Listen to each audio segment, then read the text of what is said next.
Hello, જાગૃત આવાજમાં તમારું સ્વાગત છે. મારું નામ છે ચિંતન અખાણી. આપણે ધોરણ 10 ની વાત કરી રહ્યા છીએ. બહુપદી ચેપ્ટર નંબર 2. એમાં ઘણા બધા લેક્ચર્સ આપણે જોઈ લીધા છે. તમારા ઘણા બધા કન્સેપ્ટ, તમારા પાયા ક્લિયર થયા હશે એવું મને લાગે છે. લેક્ચરમાં મજા આવતી હોય તો કમેન્ટ કરજો કે સર બહુ મજા આવે છે. આગળના લેક્ચર્સ જોવાના બાકી હોય તો પ્લેલિસ્ટની લિંક છે, એની પર ક્લિક કરી તમે લોકો જોઈ શકો છો. પ્લેલિસ્ટ ડિસ્ક્રિપ્શન બોક્સમાં અવેલેબલ છે. અને અમારી સાથે વોટ્સએપ ગ્રુપમાં બેઠા જોડાવું હોય તેની પણ લિંક નીચે અવેલેબલ છે. વોટ્સએપ લિંક પર ક્લિક કરી મેસેજ કરો કે ધોરણ 10ના વોટ્સએપ ગ્રુપમાં જોડાવું છે. ફ્રી ઓફ કોસ્ટ છે, ગુજરાતી મીડિયમ, ઇંગ્લિશ મીડિયમ બંને માટે. ફટાફટ ક્લિક કરજો, મિસ ન કરતા. ઓકે, હવે અહીંયા આગળ આપણે જે પેલી દ્વિઘાત બહુપદીના શૂન્ય કેવી રીતે શોધવા એ આપણે જોઈ કાઢ્યું. યસ, હવે આપણે એ શૂન્ય અને દ્વિઘાત બહુપદીના સહગુણકો વચ્ચેનો સંબંધ, એટલે અહીંયા લખું છું કે ધારો કે આ દ્વિઘાત બહુપદી છે બેટા, તો દ્વિઘાત બહુપદી ના શૂન્યો અને સહગુણક વચ્ચેનો સંબંધ, સહગુણકો વચ્ચેનો સંબંધ. મજા આવશે, બહુ ટોપ છે આ, બહુ ટોપ છે. બરોબર. હવે અહીંયા આગળ એક આપણે બહુપદી લઈએ. જે બહુપદી છે p ઓફ x બરાબર અહીંયા છે x² માઇનસ 5x પ્લસ 6. બરાબર. હવે બહુપદી જે હોય દ્વિઘાત બહુપદી, એ દ્વિઘાત બહુપદીનું વ્યાપક સ્વરૂપ શું છે બેટા? તો વ્યાપક સ્વરૂપ આવું છે. જુઓ, આપણે જોયું છે આગળ પણ, ફરીથી કહું છું, ax² plus bx plus c. આ દ્વિઘાત બહુપદીનું વ્યાપક સ્વરૂપ છે. તો તમે બેટા અહીંયા જુઓ, આ વ્યાપક સ્વરૂપ છે અને એને આની જોડે સરખાવો. તમે એની જોડે સરખાવશો તો તમને અહીંથી a નું મૂલ્ય મળશે. x² કોનો સહગુણક છે? a x² નો સહગુણક છે. તો અહીંયા x² નો સહગુણક શું છે? 1. મતલબ કે આમાં જોવા જઈએ તો a બરાબર 1 છે. x નો સહગુણક પ્લસ b છે. અહીંયા x નો સહગુણક -5 છે. મતલબ કે b બરાબર શું થયું? b બરાબર -5 થયું. અહીંયા અચળાંક c છે, અહીંયા અચળાંક 6 છે. મતલબ કે c બરાબર 6 થયું. રાઈટ? આ આપણે કહી શકીએ. બરાબર છે? ક્લિયર છે? ચલો, અહીંયા સુધી ખબર પડી જાય કે તમને કોઈ પણ દ્વિઘાત બહુપદી બેટા આપેલી હોય તો એ દ્વિઘાત બહુપદી ના સહગુણકો a b c તમને શોધતા આવડી જાય. ધારો કે આવી રીતે આપણને દ્વિઘાત બહુપદી બેટા આપેલી હોય x² માઇનસ 7x પ્લસ 6, તો a બરાબર 1 થયું, b બરાબર -7 થયું, c બરાબર 6 થયું. ધારો કે આપણે આવી રીતે આપેલું હોય તો 2x² પ્લસ 5x પ્લસ 3 આપણને આવું આપેલું હોય તો અહીંયા તમે જુઓ તો a બરાબર શું થાય? b 2 થાય, b બરાબર 5 થાય અને c બરાબર 3 થાય. હવે એ તો આપણને ખબર પડી જાય કે જ્યારે પણ આપણને કોઈ દ્વિઘાત બહુપદી આપી હોય તો એના સહગુણકો કેવી રીતે a b c છે, એ a b c તમને અહીંયા આગળ શોધતા આવડી ગયા. તો હવે આ જે છે x² માઇનસ 5x પ્લસ 6, એના સહગુણકો તમને લોકોને a b c ના ફોર્મમાં તમને લોકોને મળી ગયા. બરાબર છે? આઈ હોપ સો કે તમને ખબર પડી હશે. હવે આ બહુપદીના શૂન્ય શોધો. આ બહુપદીના શૂન્ય શોધીએ આપણે. ચલો, શૂન્ય શું છે આપણે જોઈ લઈએ. તો અગેન અહીંયા આગળ હું જોઉં છું બહુપદી શું હતી? બહુપદી હતી x² માઇનસ 5x પ્લસ 6. આ એની બહુપદી હતી. હવે આ બહુપદીના શૂન્ય શોધવા હોય તો મતલબ કે આ બહુપદીને આપણે સરખાવવાનું કોની જોડે? 0 જોડે. તો લખી નાખીએ બેટા અહીંયા x² માઇનસ 5x પ્લસ 6 બરાબર 0. હવે અહીંયા પ્લસ છે, ઓકે, અહીંયા 6 છે ને અહીંયા 1 છે, 6 એકા 6, વચ્ચે પ્લસ છે તો 6 ના એવા બે અવયવ શોધો જેનો ગુણાકાર 6 થાય, સરવાળો 5 થાય, તો 3 દુ 6. તો અહીંયા આગળ આપણે કરી શકીએ. આ બધી પ્રેક્ટિસ આપણે આગલા લેક્ચરમાં જોઈ કાઢી. x² minus 3x minus 2x plus 6 બરાબર 0. હવે બેટા આપણે આમાં શું કરશું? ઓમ સ્વાહા. આમાં આપણે x ને સામાન્ય કાઢશું, આમાંથી -2 ને સામાન્ય કાઢશું, તો આમાંથી x ને સામાન્ય કાઢું તો કૌંસમાં શું બચે? x -3. અહીંયાથી -2 સામાન્ય કાઢું તો શું બચે? x -3 બરાબર 0. હવે આ બે પદ થઈ ગયા. ઓમ સ્વાહા. એ બે પદમાંથી સામાન્ય શું નીકળશે? તો x -3 સામાન્ય નીકળશે. તો હવે શું બચશે? અહીંયા આગળ x -2 બચશે બરાબર 0. આ બરાબર 0 હોય તો x -3 બરાબર 0 અથવા તો x -2 બરાબર 0. મતલબ કે x નું મૂલ્ય કાં તો 3 હોય કાં તો x નું મૂલ્ય 2 હોય. તો એના શૂન્ય મળ્યા. કેટલા શૂન્ય મળ્યા? 2. આપણા પૂર્વજો કઈ ગયા છે? એટલે આપણા પૂર્વજો એટલે કે જૂના જમાનાથી ચાલતું આવ્યું છે કે શૂન્યને તમે આલ્ફા, બીટા અને ગામા વડે દર્શાવાય. આલ્ફા એનું ચિહ્ન શું છે બેટા? આલ્ફાનું ચિહ્ન છે આલ્ફા, આ કહેવાય, આ બીટા કહેવાય. અને આ ગામા કહેવાય. તો જ્યારે પણ કોઈ દ્વિઘાત બહુપદી હોય, ત્રિઘાત બહુપદી હોય કે સુરેખ બહુપદી હોય, એના શૂન્યોને આલ્ફા બીટા ગામા વડે દર્શાવવામાં આવે. મતલબ કે અહીંયા બે બીજ છે, અહીંયા બે શૂન્ય છે. બે શૂન્ય હોય તો આલ્ફા ને બીટા, ત્રણ શૂન્ય હોય તો આલ્ફા બીટા ગામા, એક શૂન્ય હોય તો આલ્ફા. ક્લિયર છે? તો અહીંયા બે શૂન્ય છે, તો ગમે તેને એક આલ્ફા કહી દો, ગમે તેને બીટા કહી દો. એવું આને આલ્ફા કહેવાય, આને બીટા કહેવાય એવું જરૂરી નથી. આને તમે બીટા કહી શકો, આને પણ આલ્ફા કહી શકો, તમારે જે કહેવું કહી શકો.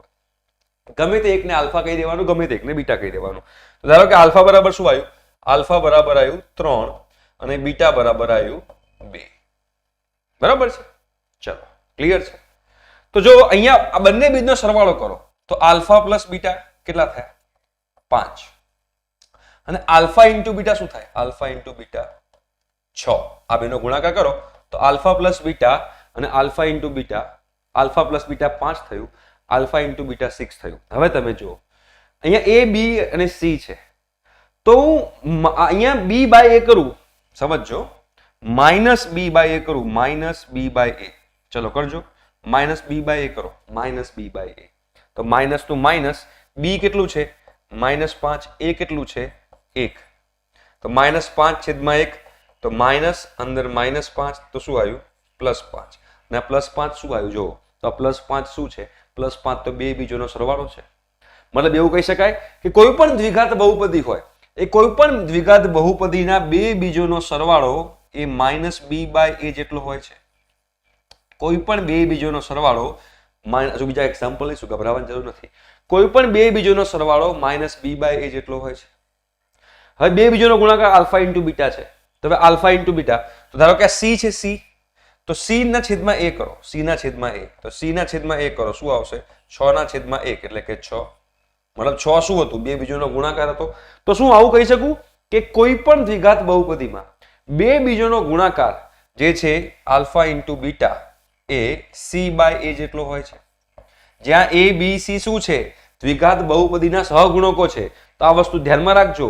જ્યારે કોઈ દ્વિઘાત બહુપદીના બે બીજોનો સરવાળો કીધો હોય તો -b બાય a હોય, કોઈ પણ બે બીજોનો ગુણાકાર કીધો હોય તો c બાય a હોય. બીજો એટલે કે શૂન્ય, બે શૂન્યનો સરવાળો -b બાય a, બે શૂન્યનો ગુણાકાર c બાય a. હજુ આપણે એક્ઝામ્પલ લઈએ, હજુ આપણે એનું દાખલા તરીકે ઉદાહરણ લઈએ તો આપણે વધારે ખબર પડે. ધારો કે બીજું કોઈ હું લઉં છું, ધારો કે આવી રીતે લઉં છું 2x², અહીંયા લખી નાખું છું 7, ઓકે, અને અહીંયા આગળ લખી નાખું છું -9x. બરાબર? આ એક બહુપદી છે. ઓકે, આ એક બહુપદી છે, આપણે એવું સમજ્યું. હવે આ બહુપદીના શૂન્યો મારે શોધવા છે. હવે આ બહુપદીના મારે શૂન્ય શોધવા હોય તો આ બહુપદીને આપણે સરખાવવી પડે 0 જોડે. તો જો અહીંયા આગળ જોશો તો 2x² -9x + 7 છે, બરાબર 0 કરી દઈએ આપણે અહીંયા આગળ. હવે 7 દુ 14, આ બેનો ગુણાકાર કરવાનો, એ બેનો ગુણાકાર આવ્યો 14. તો 14 ના બે એવા અવયવો શોધો કે જેનો ગુણાકાર, 14 ના એવા બે અવયવો શોધો કે જેનો ગુણાકાર 14 થાય, સરવાળો 9 થાય. ખબર પડી જાય? 7 દુ 14 જ થવાનું છે ને. મતલબ કે અહીંયા આગળ હું આવું કરી શકું બેટા, આવું કંઈક કરી શકું, 2x² -7x -2x, કેમ કે આના બે અવયવ મને મળ્યા 7 અને 2, કે જે બેનો ગુણાકાર 14 થશે અને બેનો સરવાળો 9 થશે. તો અહીંયા આગળ +7 બરાબર 0. બરાબર છે? તો અહીંયા સામાન્ય શું નીકળશે બેટા? અહીંયા સામાન્ય x નીકળશે. અહીંયા શું બચશે? 2x - 7. અહીંયાથી -1 સામાન્ય નીકળશે, કશું જ નથી નીકળતું, તો -1 સામાન્ય કરી નાખો, અહીંયા માઇનસ છે એટલે. તો અંદર શું બચશે? 2x - 7 બરાબર 0. તો હવે તમને ખબર પડી જાય આ બેમાંથી સામાન્ય શું નીકળશે? એ બંનેમાંથી સામાન્ય નીકળશે 2x - 7, અહીંયા બચશે x - 1 બરાબર 0. તો હવે કાં તો 2x - 7 બરાબર 0 હોય અથવા તો x - 1 બરાબર 0 હોય. તો અહીંયા આગળ 2x બરાબર 7 કહેવાય કે ના કહેવાય? તો x બરાબર શું આવ્યું બેટા? x બરાબર આવ્યું 7/2. તો અહીંયા આગળ x બરાબર શું આવ્યું? 1. બરાબર છે? તો હવે એક આલ્ફા લઈ લો, એક બીટા લઈ લો. એનિમલમાં કીધું છે ને આલ્ફા મેલ, એ આલ્ફા નહીં હો. અહીંયા આગળ આલ્ફામાં જુઓ, આલ્ફા બરાબર 7/2 આવ્યું અને બીટા બરાબર 1 આવ્યું. હવે આલ્ફા પ્લસ બીટા કરી નાખો. આલ્ફા પ્લસ બીટા શું થાય? 7/2 + 1, બે લસા લઈશું આપણે, તો 7 + 2 એટલે કે 9/2 આવ્યું. આલ્ફા પ્લસ બીટા 9/2 આવ્યું.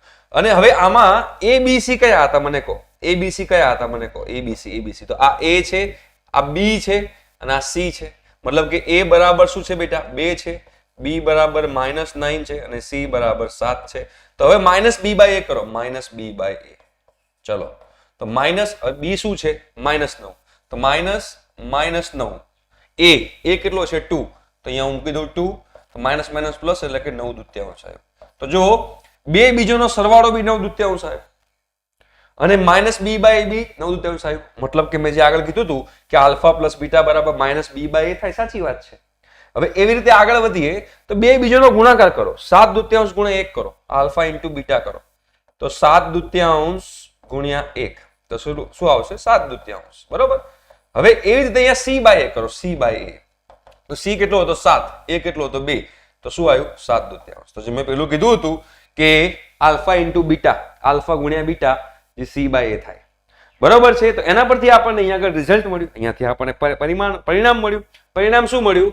જ્યારે આપણને કોઈ બહુપદી આપી હોય ax² + bx + c, આપણને એક આ બેટા બહુપદી આપેલી છે. હવે ધારો કે આના બે શૂન્યો છે આલ્ફા અને બીટા, તો યાદ રાખવાનું કે આલ્ફા પ્લસ બીટા જે છે એ -b/a થાય અને આલ્ફા ઇન્ટુ બીટા જે છે એ c/a થાય. આ પરિણામ છે જે આપણે ધ્યાનમાં રાખવાનું છે. આના બેઝ ઉપર બીજા નંબરનો સ્વાધ્યાય છે જે આપણને ખબર પડવી જોઈએ. બરાબર. આનથી ઊંધું પણ કરી શકાય. આપણને બે બીજો આપેલા હોય ને તો બે બીજો ઉપરથી આપણે દ્વિઘાત સમીકરણ પણ શોધી શકીએ, દ્વિઘાત પદાવલી પણ શોધી શકીએ. જો આપણને બે શૂન્ય આપેલા હોય તો બે શૂન્ય ઉપરથી આપણને દ્વિઘાત સમીકરણ એટલે કે દ્વિઘાત પદાવલી મળી જાય. કેવી રીતે મળી જાય? તો એક વસ્તુ ખાલી યાદ રાખવાની, એક જ સમીકરણ તમારે યાદ રાખવાનું કે આવી રીતે x² minus alpha plus beta ગુણ્યા x plus alpha into beta બરાબર 0. આ યાદ રાખવાનું બસ. આ તમે યાદ રાખો. હવે ધારો કે હું તમને એમ કહું કે ધારો કે એક દ્વિઘાત પદાવલી છે જેના શૂન્ય છે 3 અને 2, જેના શૂન્ય છે 3 અને 2, તો દ્વિઘાત પદાવલી શોધો. તો આલ્ફા બરાબર 3, બીટા બરાબર 2 એમાં મૂકી દો, તો શું થાય? જો x² minus alpha plus beta એટલે કે 3 + 2 x વત્તા 3 ગુણ્યા 2 બરાબર 0. તો તમે જુઓ x 3 + 2 5 થાય, તો -5x વત્તા 6 બરાબર 0. મતલબ કે આ દ્વિઘાત પદાવલી થઈ. આ દ્વિઘાત પદાવલી જે છે, આ દ્વિઘાત પદાવલી ના શૂન્ય આ છે. જો આ દ્વિઘાત સમીકરણ છે. જ્યારે સમીકરણ અને પદાવલીમાં ફરક છે. જ્યારે આપણે બરાબર 0 કરીએ તો સમીકરણ થયું કહેવાય, આને સમીકરણ કહેવાય. બરાબર છે, આને સમીકરણ કહેવાય. બરાબર છે. પણ આ ના હોય તો પદાવલી કહેવાય. બરાબર 0 હોય તો સમીકરણ થઈ ગયું કહેવાય, બરાબર 0 ના હોય તો એને પદાવલી કહેવાય. બરાબર છે. આ તમને ખબર હોવી જોઈએ. આ નાના નાના કન્સેપ્ટ, નાના નાના પાયા તમને ખબર હોવા જોઈએ. બરાબર. ધારો કે એવું કીધું હોય કે એક શૂન્ય છે -3 અને બીજું શૂન્ય છે 2, તો હવે એ દ્વિઘાત પદાવલી શોધો. તમારે શું કરવાનું? x² minus alpha plus beta, તો આલ્ફા -3 છે તો -3 પ્લસ